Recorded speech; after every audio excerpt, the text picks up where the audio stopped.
start the video. Okay, I'm going to call the Land Use Committee meeting to order.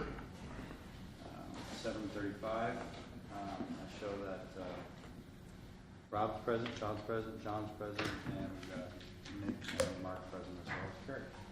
And Brandy.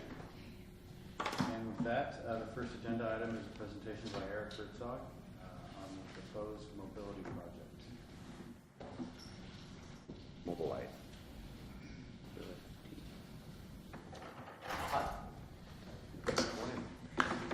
Morning. So Eric approached the city, wants to enter into a franchise agreement with the city. He wants to install poles into the right-of-way to transmit data. And so we have gone back and forth with the city attorney and the public works director to see if our code needs to be amended to allow those type of uses. And so he's here to give the committee a presentation on what these. Yeah, I don't really have any formal presentation other than just kind of give you a brief overview of what it is. Our company is Mobility. We're a telecommunications utility, and what we provide is kind of a hybrid service. It is wireless, but it is not cellular. Basically what we do is we fill in gaps in existing wireless networks, pretty much purely for data, for current usage data, and for the upcoming uses as we get more technologically advanced with automated cars and that sort of thing. What we are doing is we're not focused on voice or text or anything like that. We do not build cellular sites. What we do is basically we provide additional bandwidth through 360-degree antennas, generally about that big around, probably 5 to 6 feet tall, and we just mount them on utility poles. Now, some of those can be mounted on existing poles within the right-of-way. In other places, we will erect our own pole. That's primarily what we're looking for the franchise agreement to do. Now, unlike other fiber companies or electric companies, we're not talking about doing entire corridors of poles. We may have one here, we may have one 2 or 3 miles away. And again, like I said, in some cases we can mount on existing utilities. So that's primarily what we're looking for as far as to be a franchisee with the city. We're looking at pretty much every jurisdiction in the state. I don't even know, tens of thousands around the country. So we are all over the country at this point. So what this does is this actually supplements the existing wireless capacities that are out there.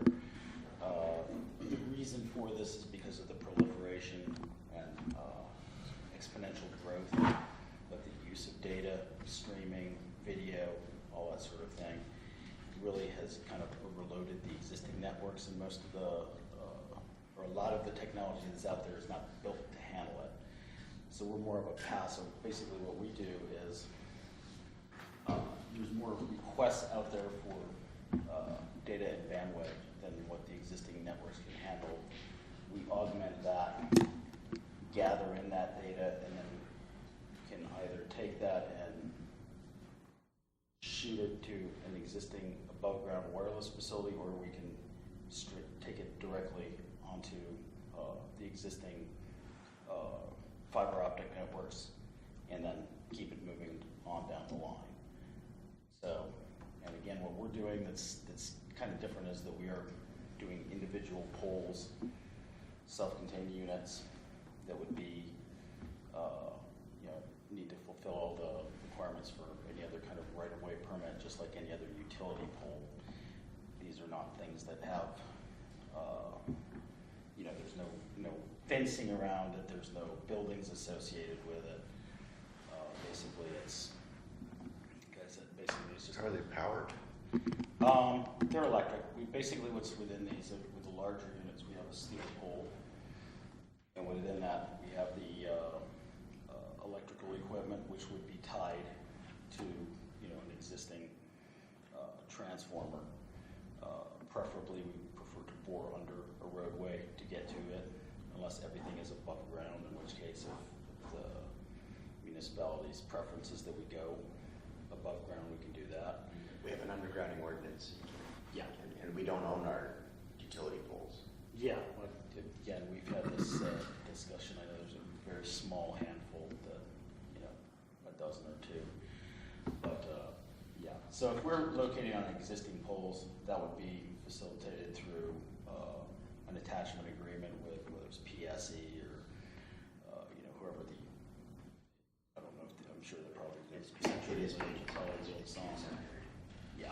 So how does the end user benefit from this? So you're just to provide infrastructure, and then Right. you're We're subletting to data providers? I mean, how does... Basically, if you have we're open and available to any providers. We do have one major customer that is on board with us already. Basically, what it is that we have, just like if you're out someplace and you're trying to use your smartphone and you cannot log onto the internet, you cannot stream what you are looking for, you have video or something that locks up. That's generally because there's lack of coverage, capacity, bandwidth for that. What we do is we add all that additional capacity out there, so that you can continue to utilize those services and to accommodate services At a in the fee. future. You'd agree to pay a fee to do that? You- The The end user. user. How are they getting Oh, around that the now? user still is an actual carrier. We are not a carrier, but so in other words, the user for this is going to be a company like a Verizon or a Singular or a Sprint or a T-Mobile. So in other words, we will lease space in there, that bandwidth to them. So there's no fee associated. It's not like we're not a And then they come in and do what? They put on another micro tower onto this? No. So how does what you're doing compete with Verizon's small cell technology? Well, similar thing. As far as if it's a small cell, micro cells, we do micro cells as well. So, same idea, basically. I guess if we're gonna look to modify our code, I think I would wanna see examples of what these look like so that we can call it out and what it, so that we're not getting So I've some sat through- albatross out there that we don't. So just so I understand the difference, I've sat through the Verizon small cell, their presentations. And it sounds like you would be similar, but you're a third party, where we would maybe contract direct with a Verizon or one of the end users. Right. You're basically setting these poles in place, and then you're going out and negotiating with these other providers to provide additional And capacity. so we would own the poles, yes. Right. And again, we're not doing the field of dreams. It's not build it and they will come. We have at least one major provider on board for this already. So, And who's that? I'm not supposed to say. You can Google it very, very easily. Fast runner. But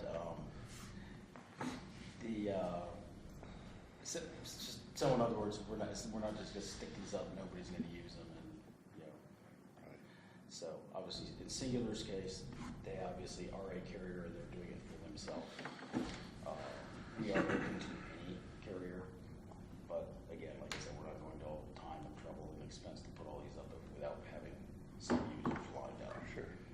So Have you done an analysis of the city and how many antennas you made to put in? at this point, we originally, when I came in and spoke with the folks originally, we had two that were construction ready, or at least had construction drawings on. With a third one slated somewhere down the line. We're still fairly early in the game in Western Washington. It's kind of started in the east, and then California has kind of moved up here. We're the last parts of the country mobility is getting into. Specifically, well, one of those sites ended up being in the proposed that was going to be in the right of way for road widening project along Tremont. So that one, we took that off the table. The one that we actually have that would be ready to go in the short term is actually by the Staples over on Lund, right off of that, by the sidewalk over there. So As far as down the road, a lot of that will just depend upon, you know, what the bandwidth needs are, what the data demands are as we go forward.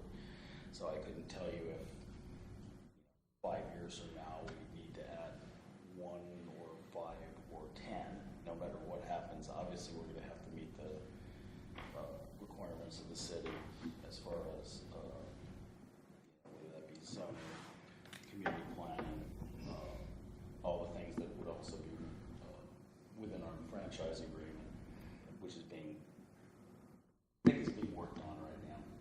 Yeah, our city attorney has it, and I think she's just waiting from the direction of the council to see what the position is. So we brought it before the committee today to give a presentation to see if you can get some direction to staff of how you want to move forward with this. Yeah, and back to, you know, wanting to know what these facilities look like. They're going to vary based upon whether they're mounting an existing pole. I've got a drawing here of one of the actual largest poles we have. Could be, you know, the absolute largest pole we built everywhere is 120 feet. It's about 4 feet at the base. I can give you an idea of, if you look at the drawing there, that's kind of the profile that was, so. And then But a picture of it though in the setting. photo, okay, we can do the photo sims. How are you controlling, so again, you've got this pole there, but I think where this gets even more complicated is our involvement on what goes on that pole and what those things look like. So I think if we're gonna get into design, I mean, it's so much more than just a pole, whereas you then go out and have third-party providers that are actually providing this additional bandwidth or additional capacity, what are they attaching to it? They are And what not are their attaching, power needs? they're not attaching anything to it. Basically what we do is we build the structure already. We already have the radio equipment and everything in there. They lease those particular units that are already in there. So there's no such thing as, we're not co-locating with. It's not a case of, there's no big rack of antennas at the top. I know that's not a photo, but basically this is, Do you have a pole in service here in Kitsap County that we can see? we do not have anything up here. I do have photos Pierce or from King other or- areas. Not King, we're very similar stages around Western Washington. We have gobs of them in California, New York, Illinois, Texas. I can certainly get you probably any number of photos to actually show what they look like. Be nice. to That see was going to be some something. examples of it in a setting. Okay. And what it looks like. Right. So that we can. And we can actually do, for this particular site that we're looking at, we can actually do a photo sim where we basically insert that into this setting specifically that we're looking at. How far of an area are you expanding coverage to when you set one of these? That varies. I mean, it depends on the height of the pole. Typically, we want to go with greater height simply because the higher you go, the more obstacles you can clear. Because if we are broadcasting to other towers, we're using microwave, which is straight line of sight. So anything that gets in the way obstructs the signal. Is there a range of what you're seeing out there? Are you picking up 1,000 feet? Are you picking up a mile? Are you picking up? Because I know like the Verizon small cell, it's very limited. Yeah, that's something, each site is different. For any given site, I can get you an RF propagation map, which basically shows what area you're Do you have covering. a min-max of like what you're doing in California? I do not know. I'm not that Side. technical as far as that. No, I'm not the RF engineer. But I guess from our conversations, my understanding is that you've got cell towers, and depending on topography, you're just filling in the holes. And so, Only for data. right, you're filling in the Everything's holes. data today. So you could have, depending on topography, in a certain area, you could have 3 of these. In another area, you could just have 1. So it's more topography driven to fill in the gaps. right, and also just kind of to give a crude simile, I think of it like if you have let's say you have a storm sewer that's got an 8-inch line or something in that, and you get a huge amount of rain. There's only so much water that's going to go down through the catch basin and get through that pipe, and the rest of it's just gonna, be overflow. Same thing with data. There's only so much that can go through the existing pipeline. And because of the exponential growth in it now, with everybody streaming everything from videos to music to downloading files. No, I get it. I think fortunately right now in a city of 13,000 people, we probably don't see those problems like we might have in a downtown core of Seattle. But, I think it's a lot of our issues are, I don't think they're as capacity driven as they are just topography. You go out and there's certain areas where you have no. And we do have a lot of sites. We have in the pipeline 30-some sites for Kitsap County that are already in, which include obviously some that are around the outskirts of. And even there on further, it's more of the cellular that we're losing, not the data. I mean, typically people have, for the most part, have access to your wireless networks. Flip at my house. It's a whole different Are there conversation. extra? Put one in your yard. Monopoles? I don't think we distinguish between them, but I haven't looked, I haven't seen an actual proposal for what they would like to see changed, and so this is a matter of us identifying what changes are needed. That process has not begun yet. So if somebody wanted to come in with a 120-foot cell tower, how would we look at that? I believe it's a conditional use permit. I think all cellular poles are conditional use permits, and I don't know that there's a height limit. I think it's just a conditional use. Okay. Right, but it goes through the public process. Right, so, and that's the parallel I was trying to draw. It goes to the planning commission essentially because of that height. The hearing So if we camera. look, hearing Yes. camera? Okay. It used to be the planning commission. Okay, so it goes to hearing, because of the height of that tower, so I think we would wanna look at something similar. This is something that we run across in Yeah. quite more jurisdictions than not, simply because we are a hybrid, that on the one hand, we are a telecom utility, on the other hand, we're also covered by anybody that has a wireless code. We fall under that because it is wireless. Strictly speaking, it is not a typical cell tower. Right. So So there might have to be an It's- you've got to- interpretation made on that. Yeah, or we need to add a definition and then add that to the use table. I mean, the issue is for the public, suddenly you have these things popping up, Right. and like, well, how'd that happen? And I don't want that here. Right, and do you use stealth designs in your towers at all? Yes. Okay. We do. Typically what it is, and that's, I would be more than happy if I can get your, if you have cards, or I can email you. Send it to the clerk. Okay, because I'll get you, like I said, I'll go ahead and have a photo sent done specifically for this site. And then in addition, if you could, so you've got a site that you're obviously looking at, what will that resolve? If you can get into the technical side of things, and what's We can certainly do that. We can do. what's driving the need for that tower at that particular location? Who's it going to benefit? Why is it going to benefit? I think Where we're are gonna we? use as much specificity as you can provide. And one thing that Eric did confirm, because my concern initially, other than knowing that there would be some sort of public input needed on a location, my major concern was the issue that we've been running up against, which was the pirating issue. And so Eric confirmed that there's no intention to put anything on the pole without a prior agreement. Because I know we have that issue with Puget Sound Energy and CenturyLink, where, they'd go to work one day and suddenly there would be cable on their poles or whatever. And so the term is pirating, so. Yeah, in our case, it doesn't. It'd be tough to pirate anything on our poles simply because we only have one in a place. Well, no, I'm saying And so- you installing your device on an existing CenturyLink or Puget Sound Energy pole. So that's what I'm saying. You're pretty much concerned that you don't do that. But So the proposed franchise agreement is, what's the benefit to the city? What's the benefit to the city? What are we receiving from this franchise You're agreement? receiving much better coverage. And that's the need for that's gonna continue to grow. That'll also theoretically eliminate the need for actual standard cellular sites, or not eliminate, but limit them.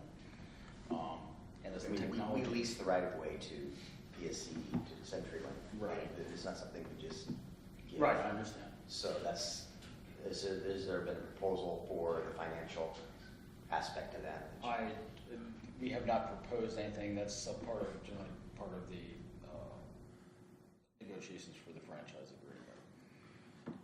That's obviously, I mean, if you're a PSE, you've got thousands of poles, rights of way, and we have one, you know, so understand. It's one of the questions I have, do you have competition? Is there gonna be 3 more lined up in City Hall here next week for similar type requests? I wouldn't know, I don't know about, next week. Obviously, you've had one. There are other competitors out there. I mean, we are free market, so I don't know exactly who's where. Okay, But yeah, there's a couple. but there's a potential for others. Yeah. And then one ancillary benefit to the franchise from the Public Works Department is simply the right-of-way permitting process. If there's a franchise agreement, then there's a bond we're not having to get a bond every time. And it's more streamlined process in making sure that things are done properly. But And typically speaking, I mean, from our standpoint, I mean, franchise agreements take more time, but life is much better for both sides when you have one. You know, it's not like everything we have is going to be rubber stamped, but what it is that we're going to have a set of standardized guidelines that we operate with. You know, again, just like every other utility. I mean, there's 1,000 poles are in the city of Port Orchard, but they obviously still come in and have to get a permit and let you know where they work and what they're doing and whatever. I'm not sure how you have those set up with the other utilities, but I worked for Pierce County for 10 years. I know how we handled them, so life is just a lot easier for both sides when we both know what the other one's doing. I'll throw in just as a side, you're asking about benefits to the city. Granted, we only would have sites scattered around. If there are items that you would like to mount on the poles for city use, whether those be antennas for emergency services, traffic cams, things like that, those are obviously things we can accommodate. Is there any ancillary revenue generation to the city on whatever leases you approve in the city? I mean, is there utility taxes or anything else that apply to your agreements? I have no idea. I mean, Typically, we it's have- selling to the wholesaler, That's not the retail. There's no retailer. There's not a retailer, there's a wholesaler. Yeah, but we have a site or tax. Yeah, but we have towers, but I don't believe we're taxing the end user, not, Well, he's not. it's getting passed through the cellular providers, but if you look at your bill, there's a utility tax on it. But this particular site is not going to generate a tax. Because it's being sold, the service being sold to the wholesaler. Capacity. It's just added capacity to their existing network. I wasn't sure if there was like a real estate excise tax, something the same way that there would be for leasing commercial property. no, I guess the Puget Sound Energy contract that we just renewed, that lease, I can't remember the particulars of that. Well, I don't know if this falls under the same kind of definition as PSC or A question, the I mean, cell there's- towers don't have a franchise agreement. There's site-specific and we have a process for them. well, we have leases for the cell tower sites. Yeah, right. But That's right. I'm suggesting that, like PSC has some very historic legislation that gives them a lot more. So I'm gonna do a time check. We're a half hour into this. I gotta leave at 8:30. You guys can certainly go on after me, but we wanna move on to the next agenda item? If you get us that additional information. Okay, I will Thank do you. that. Thank you very much, Sean. Thank you. Next item is the proposal for pickleball at Vanity Park. Who needed extra copies? I'm good. I've got electronically, I'm okay. I need one. I would assume since I don't have the other Just name, so I I can don't make see notes it. easier. Thank you. Thank you. Good morning, my name is Mark Lewis. I'm a resident here of Port Orchard. A few years ago, my wife and I were vacationing in California at this resort, and they had a pickleball court. And we kind of picked up playing pickleball court. Pickleball is fairly new sport. I don't know how many of you are familiar with it. It's played on a badminton-sized court with paddles a little bit larger than ping pong paddles. It's a very popular sport with senior citizens and also young people. And according to some reports, it's the fastest growing sport in the U.S. right now. But when I came home, I looked online and tried to find pickleball courts in Port Orchard, and I could find none. And so we played around. Matter of fact, I played at the Van Zee court on the tennis courts. But the lines don't line up, and things that's a little bit higher, which is not a big deal. But there are no other courts. And my request to the Public Works Department is that you add stripes to the existing tennis courts, contrasting color, slightly contrasting, so that pickleball players could also share the use of the tennis courts. I think if you've got the paperwork, it has, I sent a photo out of an existing tennis court with the stripes laid out on it. And what we do, the net is 2 inches higher in a tennis court, and in your Van Zee Park, there in the center, there's actually right in the very center, there's a means to where you could pull the net down 2 inches, and that's what pickleball players would do, is pull the net down 2 inches and play our sport there. So simple request, and asking approval for the city or Public Works to consider that. I like it. I've seen them in the Gig Harbor Y playing. Yeah, I played there. It looks like a lot of fun. It's, I think, a nod to a locally developed sport, wasn't it? It was developed on Bainbridge Island by the late Senator Joe Pritchard, or Congressman Joe Pritchard. Yeah, 1965, as I recall. Yeah, locally developed here in the Northwest. I think So it what would does be it a cost? great addition. Well, we have in the, I can't remember if I had it in the budget or the supplemental budget. So Van Zee needs resurfacing, so does Givens. And also the posts from the net, people over tightening are coming out of the ground.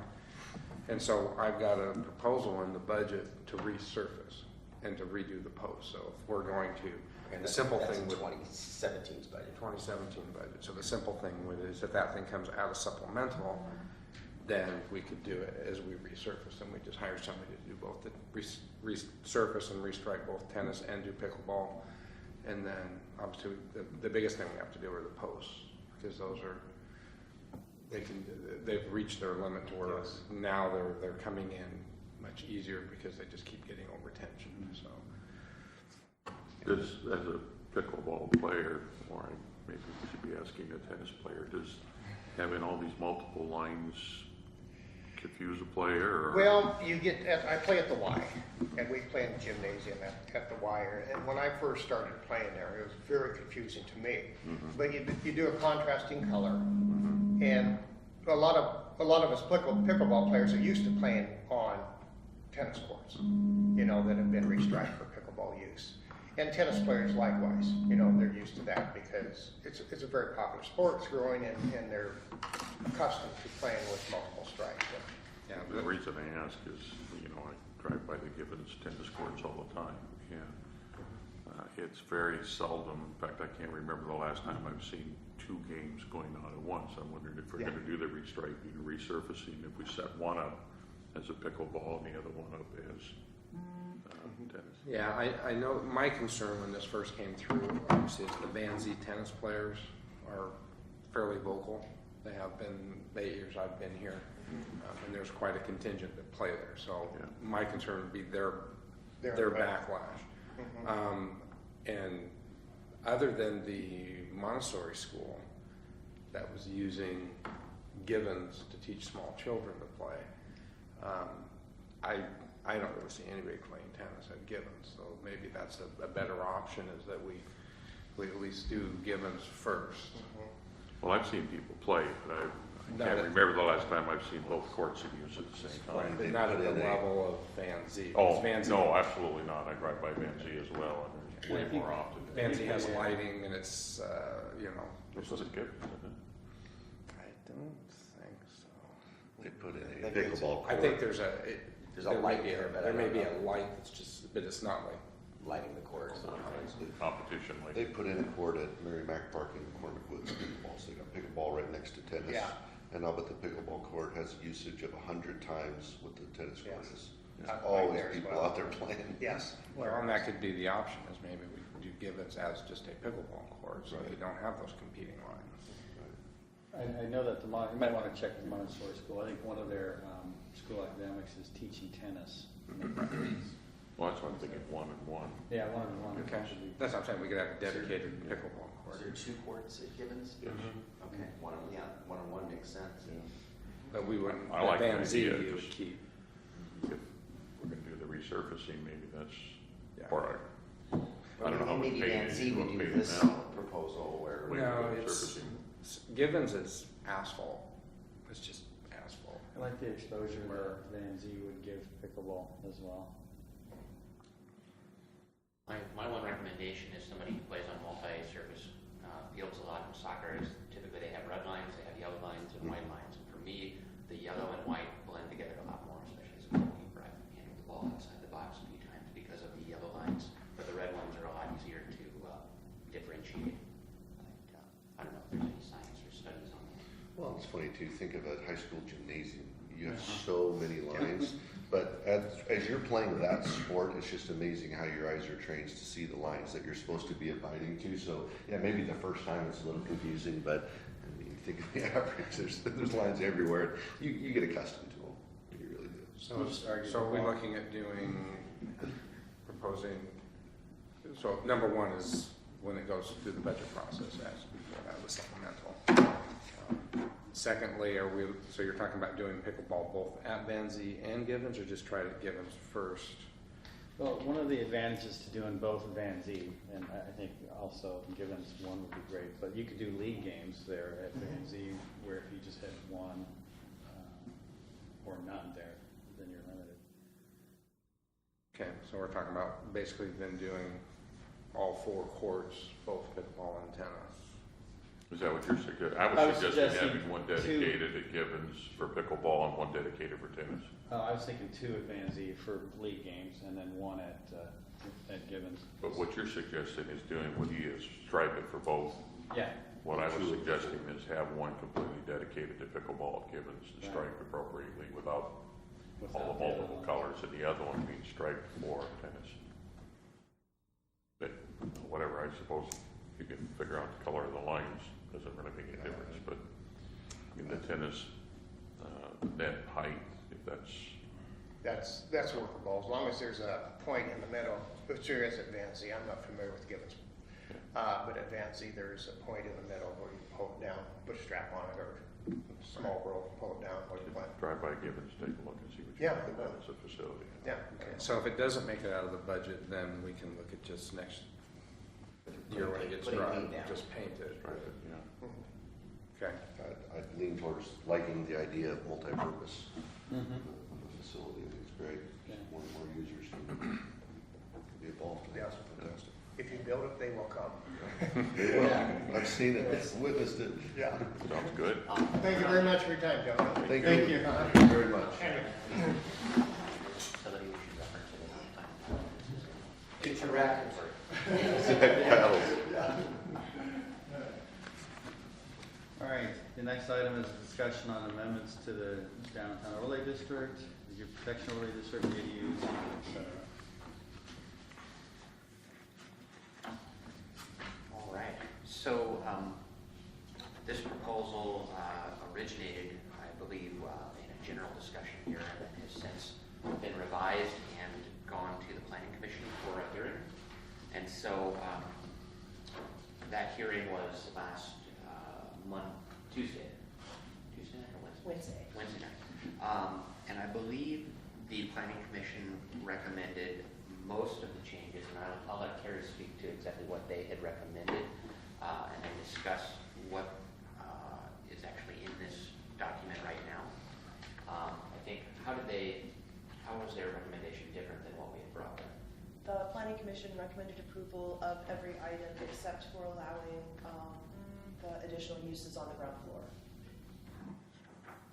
There were several citizens who came and spoke, and their testimony was primarily about that issue. There were a couple of people who spoke also about the reduction of the minimum residential unit size, but mostly it was focused on feeling that it was not a good idea to allow the additional uses on the ground floor, and so the Planning Commission heard that. And those uses included SFR, MFR, office, professional. Right, they were really focused on we needed to keep the downtown as a retail core and not let professional office, I think specifically we're talking about real estate offices, they talked about daycares, lawyers, Right. things that would make the town just roll up at 5 p.m. and not attract tourism. And so, generally, as far as the changes that are in the ordinance, we're tightening up our definition of dwelling unit accessory, and that's related to a recent change that we made where we had, in our zoning table, we called it a residential living quarter, but in our definitions, we had an accessory dwelling unit, and we wanted to make the language match. However, we realized that there are commercial accessory dwelling units that are like a caretaker unit, and we wanted to make sure that the language accommodated that type of use. The zoning map that we have, currently the language in our code, even though we've adopted more recent zoning maps, it still refers to the 2008 comprehensive plan map as the zoning map, and so we want to just refer to the city's adopted zoning map, and then every time there's a citywide zoning amendment, we will re-adopt a city zoning map by a separate ordinance. So that's really just a housekeeping item. Yeah, and the issue of ground floor uses in the DoD core is discussed, as well as. It'd be helpful in the future if this stuff was read versus just struck through, just so it jumps out as easier. Okay. Yeah, and then in the footnotes for the zoning tables, there's more discussion of accessory dwelling units to clearly define when and how they are allowed. I think that's. Oh, and the deleting the nuisance abatement. Oh, yeah. In the Oh. BPOD. Yeah, thank you. How many people testified at that public hearing?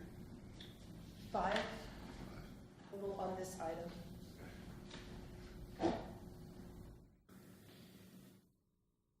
So the accessory dwelling unit is typically accessory to an SFR, but what I'm hearing, or what I read, I think, is that it would be accessory also to,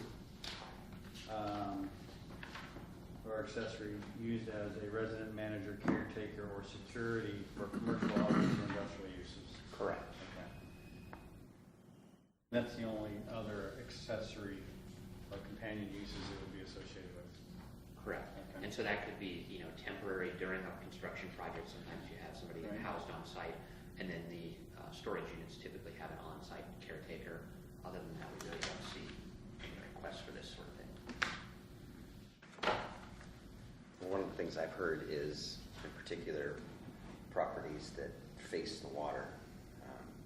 There is, there might be a mix of commercial activity there, but it's desirable to have a walk-up unit on the water side. And in particular, where we've got pedestrian path and a park-like space. There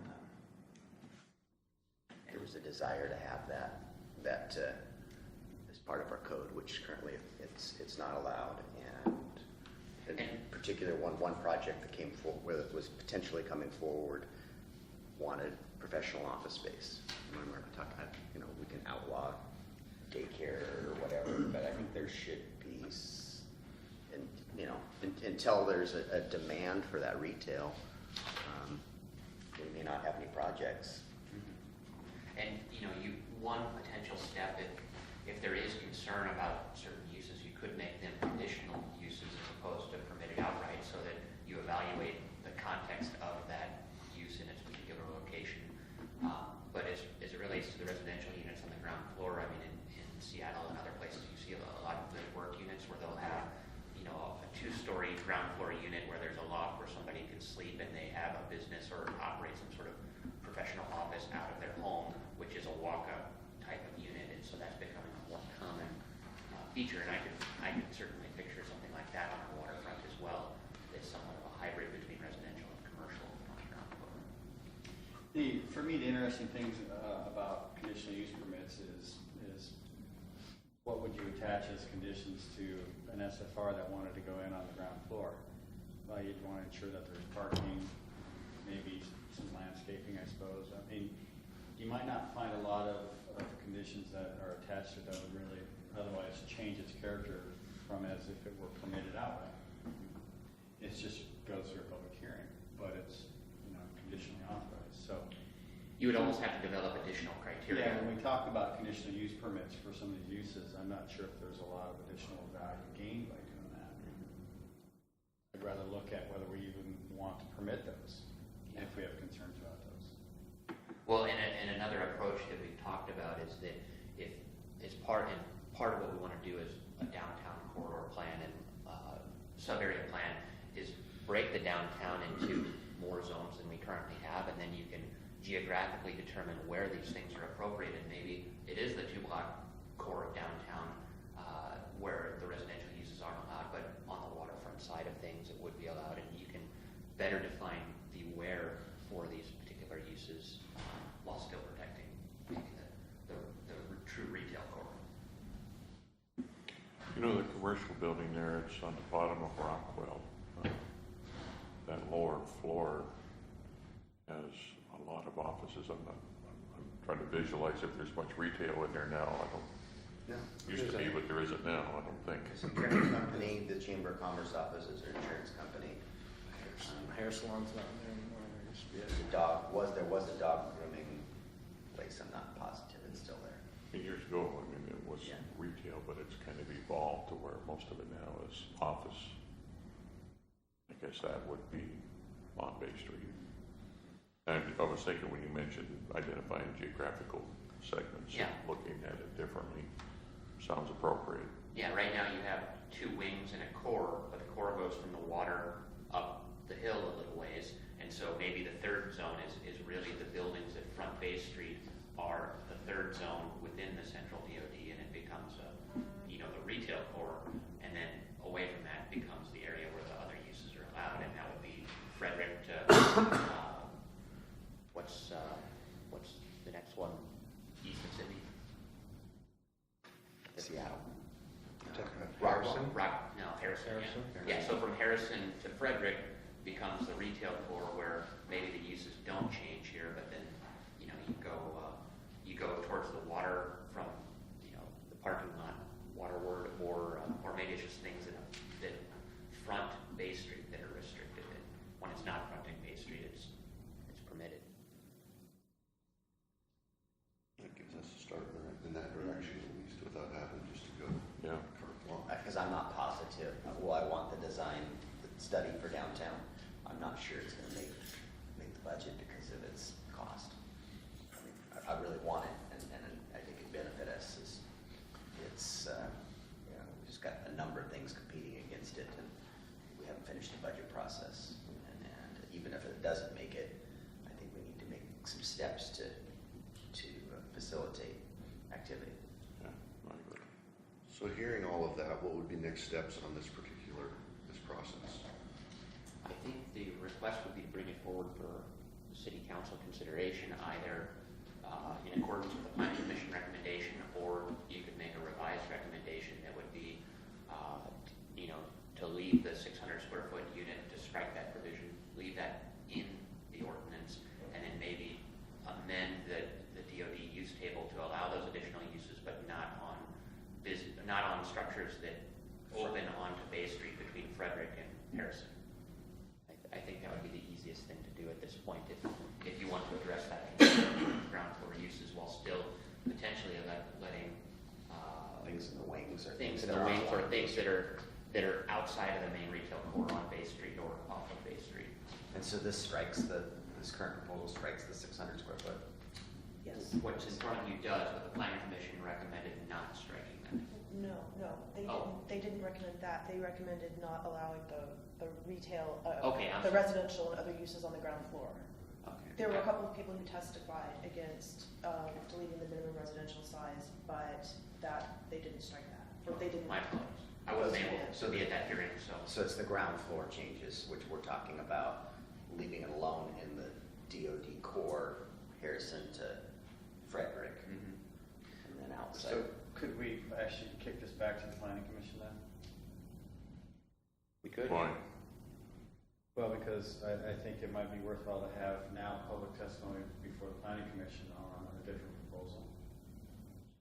I would suggest we take it to work study and get the whole council to weigh in on what their thinking is before I mean, to me, it would be a half-baked return. There's 3 of us that are suggesting changes. Okay. We have 4 more that may have some opinions as well. Okay. So, October work study. October work study, the whole council will see it. And I think, some examples of what those, walk-on units might be, would help. Yeah, let's get some visual examples. And for me, it would be helpful to be able to distinguish what the planning commission's recommendation was versus staff's recommendation, because they look folded together. And I'd like, if you could, a copy of the planning commission meetings. Yeah, I can put a copy See the of those in all your boxes. testimony. We just finished the minutes yesterday, I think, so I'll be optional. Okay, the next item is residential design standards. All right, the 2 items that were in your packet, one of them has to do with single-family uses and duplexes, and the other one has to do with residential fences and walls. This is something that, as a result of seeing a couple of structures built recently that really maybe weren't the most attractive structures, either because of the materials or the lack of orientation towards the street on which they're located. There's one house on Sydney here that is oriented sideways relative to Sydney with just a totally blank wall of T111 siding. And so the mayor The said, wrong hey, side of the fence. And then the back side of the fence, and when I approached the developer about it, well, that's what the customer wanted. So, Hard to believe. so at least the single-family design standards is something that this is based on what I developed when I was in Eatonville to address similar issues where we were getting some houses that were 100% T111 siding and some really very basic architectural features, and also some houses that were, you walk up to the front of it and all you see is the garage door, and it's, some people call them like a snub-nose residential house, and it was to try to mitigate the impacts of what the market is currently providing us, and make things a little bit more attractive, and also create a better connection between the residents who live in a house and the street and what's going on the street. And so when we developed this, we looked at a number of cities, and Gig Harbor has a really good provision concerning de-emphasizing a garage as part of your architectural design. And then we looked at other cities that also have other residential standards for minimum glazing on street-facing facades, and articulation, and we really wanted to not mandate design, but provide a menu where people could choose how to maybe make things just a little bit more attractive, either through paint schemes or architectural grade garage doors or other sorts of features. And so we're not necessarily proposing that this is the right thing for Port Orchard, but it's certainly a tool that could be considered if the council is concerned about some of the architecture that they're seeing pop up in especially existing residential neighborhoods. I think they're, aside, in most areas, McCormick Woods, they're certainly doing a good job. Some of the areas north of Old Clifton, maybe some of the houses are a little bit less exciting. And our infill development is. But yeah, infill development specifically, I think, is really an area where this would benefit. At the same time, this hasn't been vetted through home builders or any developers at this point. It's really just an idea of, do you want to explore this? Would this be a step in the right direction, or is there a totally different approach that you'd like to take? So far, I like what I'm looking at. I think it's a good idea to at least approach the subject and have a discussion on it. Because what's up on Sydney is not a very good example. Any of our other local jurisdictions have residential design standards? Well, the residencies, like I said, Gig Harbor definitely has these, and these are similar in a lot of ways to what Gig Harbor has. I don't know about the other areas of the county. I don't think Hallsville only has them for duplex and multifamily, not for individual single family, unless it's a PRD, and then it does. Yeah, and then the fence standards, a lot of cities have fence standards. This is mostly borrowed, I think, from Lakewood. Yes. That was quite a robust fence document there. I haven't seen anything like Well, that. and we cut it in half from what Layton wants. I guess my input is that, you know, the city, in the last 8 years, we've doubled. And projections based on that Rice Verdict report is, you know, it's not gonna be very long until we double that again. So if we've gone from this small town to a medium-sized city, and we're gonna really grow. So if this is the moment, if you're gonna do something like this, you really need to put this in place. This will help shape the city in the next 50 years. So if you don't do it now, you'll look back and go, you know, we should have done that. And we'll have more backwards fences and back sides of houses Yeah, facing that's why I think our it's worth two streets. discussion now. I think we owe it, if this committee wants us to move forward, I think it needs to be sent to, you know, the Home Builders Association, the realtors, and then probably go to the planning commission. It's not like it's, you know, onerous. I mean, there's so many options to meet the criteria. Right, you get a menu. Right. It's like, okay, so if I want the garage, okay, I just have to do an architectural grade garage. It's not a big deal, you know. So, you know, there's options. It isn't like, well, I can't build my house now.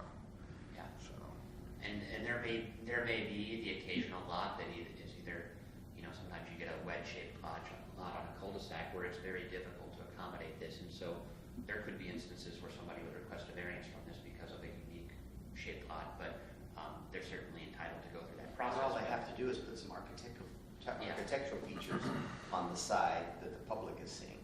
Mhm. You know, Yeah. what's happening in their backyard that, you know, abuts the green belt, could be T111. So anyway, I would propose to say, you know, I would propose to reach out to those groups and say, you know, this is not a final proposal, this is a starting point for discussion. The city is concerned about some of the design it's seeing in houses, and this is one way that we see that this could be dealt with. What do you think of this, or do you have alternatives that you think would be as effective or better, and what would that look like? And I think going with some pictures in hand might be helpful. Of what has happened? Yeah, Yes. it's like City. Yeah. 'Cause certainly the KVA is higher end, and they can appreciate with pictures. I gotta run. I'm sorry, I got a teleconference. See you. Gavel off. you're going to miss the most exciting. Is there anything left? Yeah, there's the most exciting piece. Well, before we leave this one issue, are there any incentives that we could Red block question? provide for development that has the automobile on the backside of the homes? You know, it goes back to the alley concept, but something to encourage that the front of the house doesn't look like a garage. I know you've got setbacks. I think the main thing that you could do is build into your code either increased lot coverages or decreased minimum lot sizes under those circumstances. And so, how we would integrate that into our existing code, I think that's part of the bigger overhaul of our zoning tables and development code as we move forward. But I think you could absolutely Hey, Sean, pass me down. provide some sort of incentive that would give additional credit or density under those circumstances. I'm not sure if you're familiar with it, or Sean, if you get up on being with John that much, but there's a 4 or 5 home development on is that Winslow Way or Madison. I think it's Madison. There's Madison. a number of what they call it. What do they call those? The rear loading Yeah.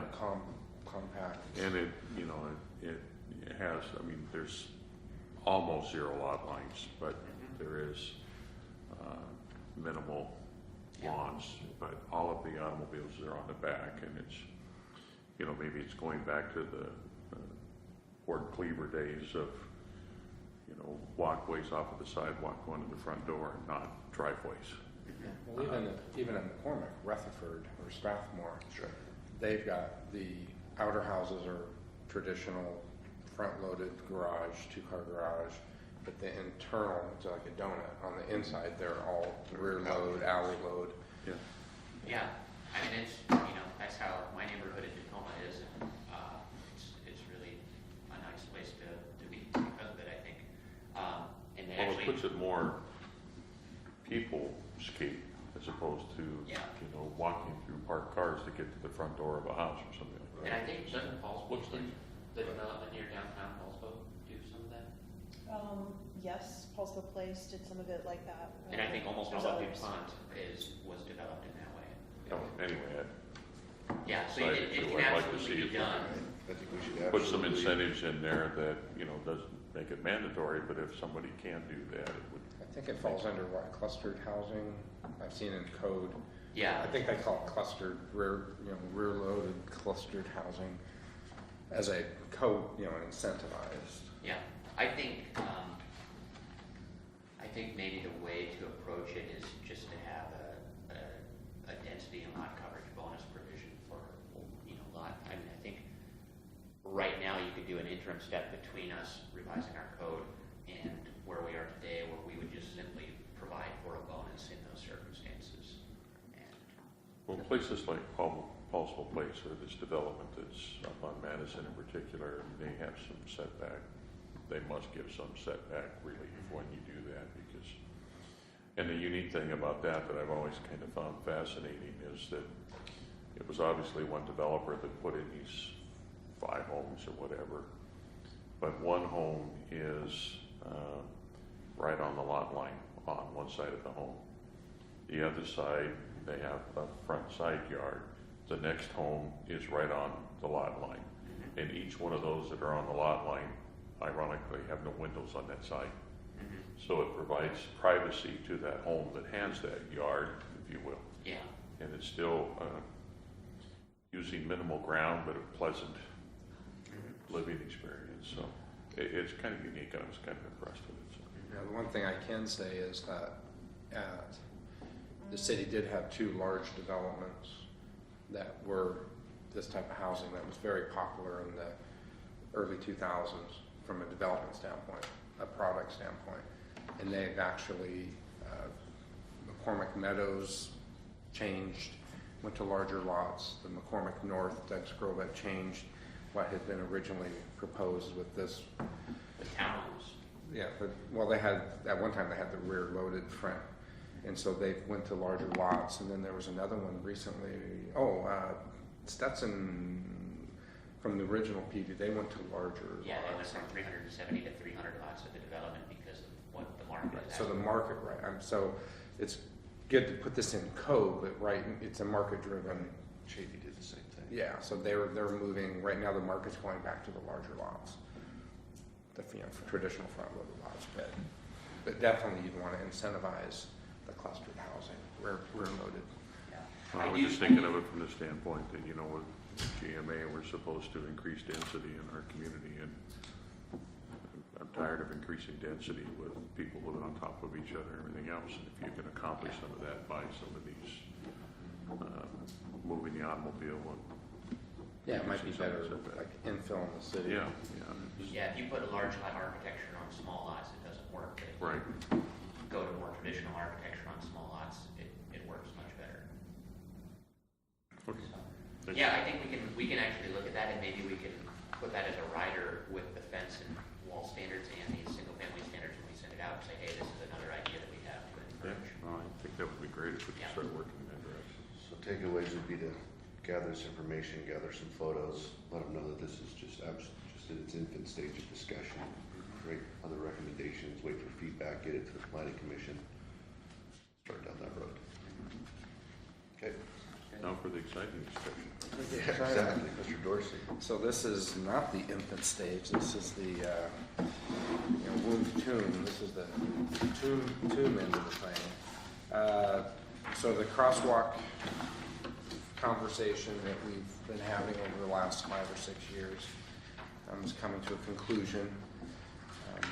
As you know, we did hire, after a number of mid-block crosswalk requests through the city, we were able to finally hire a consultant firm, Peers, to develop pedestrian crossing guidelines. They'll be providing a presentation at the November work study. So to me, the meat and potatoes of this is the page that, chapter 8, which is evaluating candidate locations. Because that's basically where we start, and we have the ability to document, because that ultimately was the issue, is if we just arbitrarily put a crosswalk, somebody gets injured, and you don't have policy, it can be very problematic. So, in fact, I had a request just yesterday on Lippert, with the school district changed how they pick up the kids. They used to pick them up on both sides, go down and back. Now they're going down one side. So the parents aren't monitoring the kids that are on the south side, just wait for the bus. They want to go and hang out with their kids, their friends. So they're going across the street, and it's dark. And so it's like, hey, we need a crosswalk. I'm like, well, slow down. So the key thing for marking a crosswalk legally, to me, is pedestrian demand. I mean, yes, posted speed, sight distance, those play into part, but the biggest component, whether you can legally mark a crosswalk, is pedestrian demand. If you don't have the demand, then you're at risk to mark it. So basically, this matrix is developed through the MUTCD in the guidelines, and it comes right out of AASHTO. So all the criteria basically is within this matrix. And so I think that we'll have the presentation, and the other thing we'll have to do is we'll have to codify this somehow, create an ordinance. I think at this point it's just more informational that we've now completed this task and we're ready to have the presentation and codify. I like it. I mean, it's nice to see the specificity of it, definition of it. Yeah, it's very a clean. guiding tool. Now, the one thing My that, question is the demand requirements of 20 pedestrians per hour. Is that, yeah, we had is actually, that typical, or it seems awfully high? But well, and so this is where you're getting into whether you should mark or not mark. And so AASHTO has determined the demand that warrants marking, because there's an inherent risk of a mid-block crosswalk. You know, even on Tremont, we're putting that one mid-block crosswalk with the Tremont project with the between the two roundabouts to provide an option because of the location of the school with the residents on the north side of Tremont. And so we'll have a rapid flashing, push button like they have there by the park, Jackson Park. But if people cross at the controlled intersection, it's just much safer because your vehicles are stopping. But anytime you're going across a mid-block crosswalk, so this applies to mid-block. This is Or for just mid-block crosswalk. Oh, okay. Yeah, but when you have a intersection, a controlled intersection, you have the ability, whether it's a four-way stop or with signals, the pedestrians and the vehicles have a more symbiotic relationship. Right. When you're placing a mid-block crosswalk, like going down Lippert, right in the middle there, that's where the concern is, and so it boils down to liability. If there's no crosswalk there, and this will sound very callous, but if somebody's walking across and there's no crosswalk and they get hit, it's their fault. If there's a marked crosswalk, instantly it's the city and the driver that are at fault. And so if somebody gets hit and there's a crosswalk, the person that, whoever's involved, their attorney, the first thing they're going to do is go to the city and say, do you have a policy? What's your policy based on? Is it based on AASHTO? Is it based on MUTCD? And if we have it, then at least we're protected. And there is criteria. If there's no demand, then the policies or the criteria says there's no reason to mark it. So this means that as we have a location, the city's going to have to hire, and there are people that do that. They go out and they'll sit at this location on Lippert and they'll see how many people are crossing. And that's probably the key piece of key data point that we'll have to hire somebody for every location to I think determine. we do that with cameras too. I'm seeing one, DOT's got a camera. John and I saw it the other day on attached to one of the stop signs. Okay. And it's got a little box at the bottom and you're seeing a camera, so put that camera there for a week or something, and then somebody sits and watches that data. Yeah, and maybe we purchase a camera and so that we just got it, but yeah, so that's the first thing really is going in, posted speed, sight distance, I can go out and do a sight distance survey, or teach somebody in the shop to do that, but it's really determining that pedestrian demand during those peak hours, and then it's just going through the matrix, so. One request, when you redo this, could you have them copy it such that there's a lot of text that is missing? Printed landscape like it's supposed to be. Yeah. Yeah, it's just, and I was looking, okay, is it on the other page? It's not, so. Yeah. So I had a question on this concerning curb extensions and also, a lot of communities, they do decorative type crosswalks. And I'm seeing, I think what is describing that we only do standard white crosswalks. And so do we want the opportunity to do something other, either through differentiating pavement materials or some other standard other than big white rectangles? Well, what I learned when I went to the WashDOT sponsored pedestrian, the ADA class, which is basically pedestrian access routes, the Department of Justice does not recognize any crosswalk that's not the standardized crosswalk. That's part of the pedestrian access route. And they made a specific point to show in a lot of, kind of developing areas where the urban area develops, where they have these crosswalks that are delineated through paver stones and some other things, like the ones we have South Kitsap Boulevard. Through the ADA and the Department of Justice that manages that, they don't recognize those as legal crosswalks. I was like, seriously, they're not. You're in a residential setting, those brick pavers or concrete, Raised, Yeah. even the raised ones. but something that's a traffic calming is different. What I'm referring to, they'll take concrete and make it look like bricks. But if you've got that in a residential setting and it's not a traffic calming, and somebody's doing that over 25, 30 miles an hour, it can be noisy too. Yeah. Versus a standard Well, crosswalk. they were showing examples where cities were having to go back and take their nice raised, architecturally treated crosswalks and lay thermoplastic on them.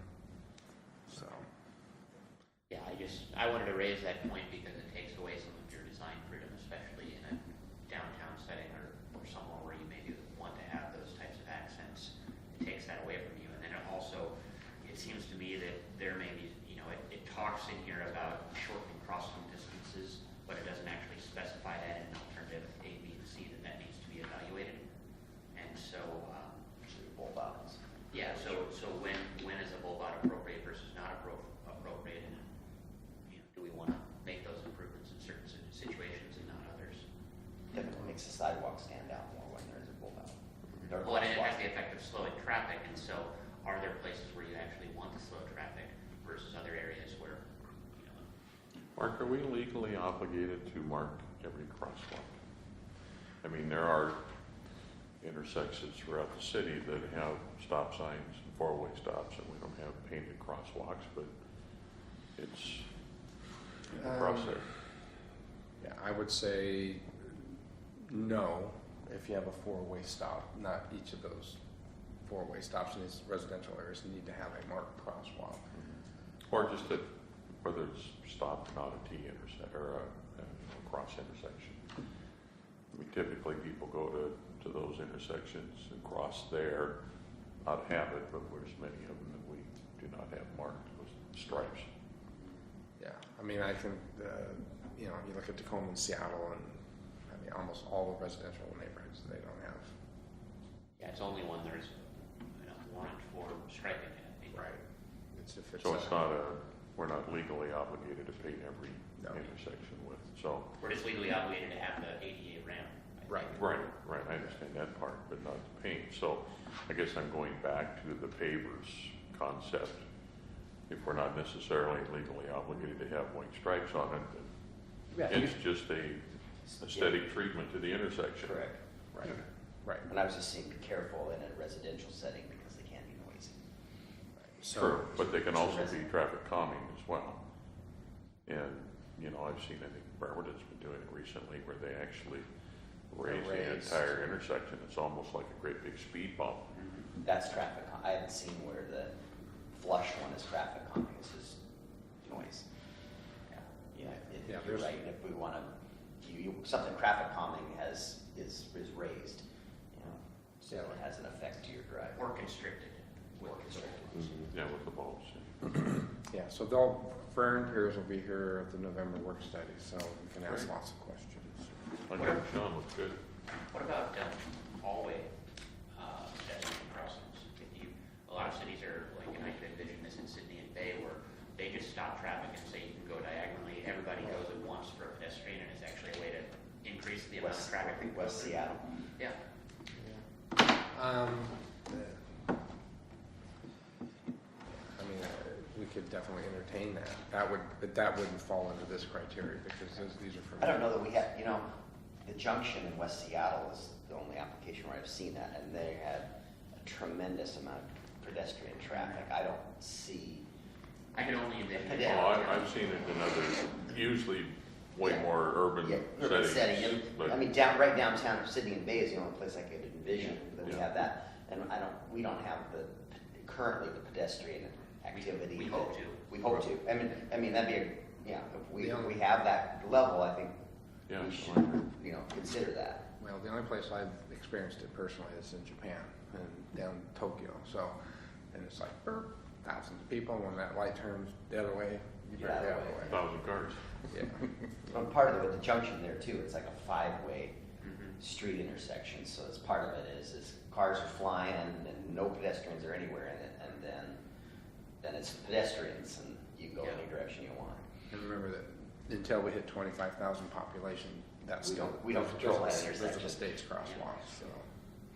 But if we were to do a corridor city, those are the types of things we can identify and get the state to sign off on in our plan. And So I just wanna before make we sure hit this- 25,000, can we get the state to put in the blinky lights on all of their crosswalks? We'll try to get as much as we can get. We know Well- if 160 is their example of Yeah. their efforts, it'll be like when we annexed McCormick, we were trying to get the county to clean all the ponds before we got them, and that never Yeah. happened. Oh, you're gonna Fix the annex road it? before we annex it. Yeah, Right. they stopped doing anything a year beforehand. Okay, anything else for the good of the order? The order.